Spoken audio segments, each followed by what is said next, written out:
caaltuu hajji faayoo samoona kana haalli deemaa jiramu kaamilaa dabalatee waniin irraa dubbachuu dhufee dargaggeessaaf dargaggeettiin tokko yeroo walitti dabalaman faayidaan isaanii maali? Faayidaan dargaggeessaaf dargaggeettii yeroo walitti dabalamanii tokko namni tokko yeroo dargaggeessi tokko dubartii takka yeroo walitti dabalamu faayidaan isaa maali? Kan jedhu walitti naalla jedha. Isin jedha. Assalamu alaikum warahmatullahi wabarakatuh. Kam jirtu naga keessanii fayyaa keessanii ani illee naga jira alhamdulillah galata rabbi. Asuma viidiyoo kiyya kana like share subscribe godhaa warroonni maatiin addatanii hamma ammaatiin nageettan ulfaadhaa baay'ee isin jaalladha baay'ee isin kabaja. Boleeyyan kiyya ana jajjabeessuun keessan baay'ee kan itti gammadeedha laammaatti jechuudha. Fuuldurallee akkasumatti akka itti fufuun barbaada asuma gara haasaa keenyatti isin dabarsachuudha. Dargaggeessaaf dargaggeettiin tokko waa'ee caaltuu faayoo akkasumas imaan caaltuu jechuudha. Dabalatee kanarraa isin dubbachuu dhufee maaliif yoo jettanii akkuma duratti dubbadhetti dargaggeessaaf dargaggeettiif dargaggeessi tokko yeroo walitti dabalamu faayidaan isaanii maali? Sababni waan kana kaaseef hajji irratti yeroo hundumaa ilmoo argachuun dubartoonni karaa hedduu isifattante jechuudha. Karaa hedduu isifattante namni tokko faayidaan isaa fedhii foonii qofa moo maaliif walitti dabalama? Dargaggeessaaf dargaggeessi yeroo walitti dabalaman fedhii foonii qofaaf miti jechuudha. Maaliif tokkorraa lama ta'uuf. Amma dargaggeessi tokko dubartii takka yeroo fuudhee dargaggeessi takka yeroo fuudhu faayidaan isirraa argatu ilma irraa argatee jireenya gaarii ilmaan isaa hojii dabarsuuf jechuudha. Asirratti hajji yeroo hedduutti deddeebi'amee gara ilmaatiin jechuudha. Namni kuni maaliif ilmoo argachuu dide? Sababni ilmoo kana diduufoo maali? Dubartoonni isatti dabalamanii isa wajjin jiraatan immoo faayidaan isaarraa argatan maali? Obboleen keessatti du'a jirutu jira jechuudha. Maaliif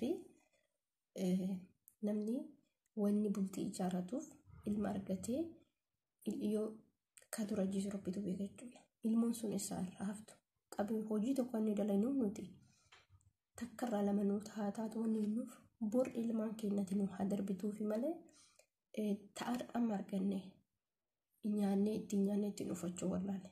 Garuu wanni walitti qabataniif wanni xaarataniif ilmarraa ilmatti nu haa darbituudha. Asirratti amma hajjiin boota ilmaa kanatti ni balaaleffata. Dubartoonni isaa walitti dabalaman kun faayidaa maal isarraa argatu? Ana kana gaabannatti ta'e irraa viidiyoo hojjetanii jiran nama kana arganii jiran jechuudha. Ijoollee Yaman keessa jiraatan ilmoo guddifatanis jiru. Akkasuma Yamanii Masor keessatti ilmaan argatuun biyyuma ambaa keessattuu hin ulfaata. Maaliif? Haala jireenya waan ta'eef. Garuu inni adda ta'e jechuudha. Viidiyoo isin hojjette irratti namni kun yoo akkana jedhe nan jaalatu jette. Durumaa beekte itti seente. Garummoo ana kana jaabe faayidammaan isaa faayidaan dubartoonni nama kanatti dabalantee wajjin dhiphattuuf maali? Na dhibe sirriitti na dhibe jechuudha. Amma namni tokko dargaggeessi tokko yeroo fuudhu ilmoo argachuuf bultii isaa gaarii ijaarratee jiraachuuf ilmaan isaa hojii yeroo isaatti dabarfatuuf maali inni malee kana hinduu yaadu ani kana jaabe maaliif yaadne? Asirraa hoo dargaggoonni maal baratan? Akkasuma ijoollee shamarranii dubartoota tan sadiin irraa maal baratan?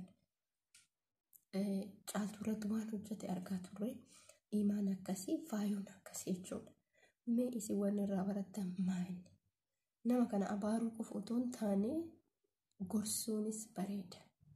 Namoonni tokko ni abaaru miti nama tokko abaaruu otoo hin taane mesejii gaarii barreessuuf waa'ee godhuuf jechuudha. Nyaatameetuma dhugamuun maali inni faayidaan isaa? Yeroo nyaateetuma dhugu faayidaan isaa maali? Ana kan ajaa'ibe kana jechuudha. Faayidaan maatoon qabu nyaatanii dhuguun. Faayidaan ilmoo argachuu ka dalagan ilmatti namaaf darbu. Kana malee ati nyaatteetuma dhugudeetuma yoo kan jettu ta'e homaa faayidaa siin qabu. Immoo dubartoonni isaa wajjin jireenya kana ijaartanii jettan nama kana sussobadhaa karaatti deeffadha. Dhugaa isin yaada sodaattan malee tarii ilma kana otoo isatti yookaan argattanis ta'e boru ilmoo san argee gara laafuu danda'a. Maaliif hamma wanni tokko hamma itti seentutti si sodaachisa. Hajjiin namas dura hojii sodaataa ture. Hojii sanitti dhiibbaa akkamiin hajjiin galche jechuudha. Garuu immoo ilma tokkos yeroo argatee gaafa ijaan arge ilmi kun kiyya jedhe baay'ee itti gammaduu danda'a. Isin biraankii qofa otoo hin taane ilmoo irraa argadhaatii ilma keetii. Mee akka inni diduun laaltanii jechuudha. Maaliif hin didu? Ilma ofii namni hin gatu. Eessatti gata ilma ofii? Amma fedhallee ta'e yookaan dura jibbus ta'e jaalalli immoo yeroo kana dhufuu danda'a. Ilma jidduutti dhufuu danda'a. Namoonni karaa kanaan hedduun isaanii ilmoon argannu jedhan. Ilmoon argannu jedhanii boodarra immoo ilmoo argatanii jaalala haadha manaa isaanii dabalantu jiru jechuudha. Kuni akkana malee biraankii qofa hojjattee hajjiin ilmoon barbaadu jettee irraa dhiitachuu hin qabdu. Ilmoo argadhuuti itti fidiiti ilma keetii jedhe. Eessa si fideen soba? Maaliif ilma malee jiraachuu hin danda'an? Ilma malee jiraachuu hin dandeettu hubatan jechuudhaati. Yoo akkas hin ta'in immoo yeroo hundaa biraankii kan ta'u ta'e umrii keetillee ofirraa oofta. Tarii hajjiin ilmaan biyyaa qabaachuu danda'a. Ati immoo kan dubartootaa biraankii qofatti yoo xumurtu ta'e yeroo kee gubde jechuudha. Yeroo keetii taphata. Yeroo keetiitti fayyadamuuf ilma argachuun si barbaachisaadha. Kan si guddisu Rabbi. Rizqiin ilma keessa jirti. Mush hajjii miti rizqiin Rabbiin ganama waan sii katabe yookiin ilma sanii Rabbiin sii dabarsuu danda'a. Hin beekamu. Kanaaf jechuudha. Warroonni hajjii haadha mana hajjii haa jennu faayuu fi imaan hin deebineeyyuu faayuu jechuudha. Qalbii qabaattu ilmoo argadhu. Yeroo keetiitti hin gubinii yeroo keetiitti fayyadamne. Mushna jaalatachuu miti.